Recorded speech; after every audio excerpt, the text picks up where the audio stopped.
About the guys, it's amazing that you do something for one time last year and then you come back the next year. Guys know where they're going.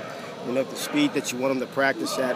There weren't a whole lot of guys on the ground today, which is good to see. And they actually knew what was being called in the huddles, which is a nice thing to happen on the first day of practice. So it was a good first start, I thought, for our guys. Big difference from a year ago this time? Yeah, a huge difference from last year. I mean, guys didn't even know what part of the field to stretch on a year ago. So now we're so far ahead.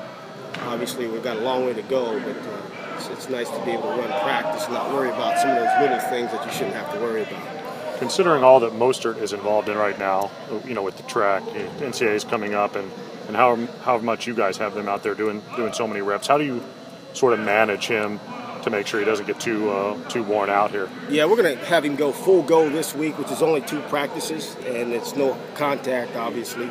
And then next week he won't do a thing for us, but be out here and take some mental reps, and we'll save him for the Nationals. Okay. So he'll just literally stand on the sideline and watch things? We'll loosen him up, and that's about it.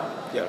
At quarterback, are you making that an open competition right now, or are you making Danny kind of the incumbent and setting him at the #1 spot? Well, no, we're going to give everybody an opportunity.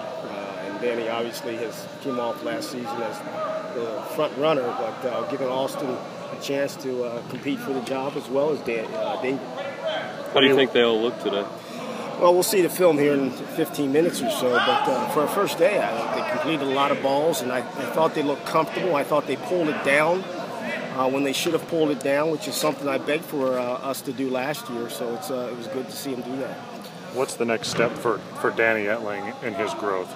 Well, I think he's got to continue to be a completion-driven guy, and that's the most important thing. If he can find completions and get confidence and get into a rhythm, that gives confidence for everybody around him. What did you see on the line today, offensive line? It's hard to see.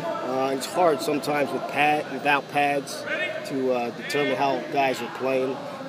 But it looked like, in the run game at least, we were getting to the right guys.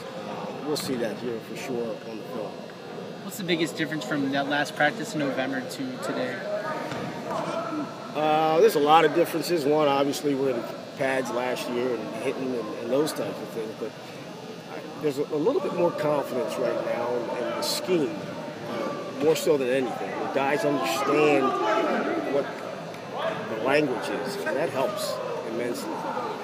What's the schedule for pads and stuff? Will you do that next week before spring break? Yeah, we're going to go helmets tomorrow, 2 shells, and then we'll get into pads the last practice day before we take off. Is Ryan Russell strictly a defensive end again now for you? He is right now, yes.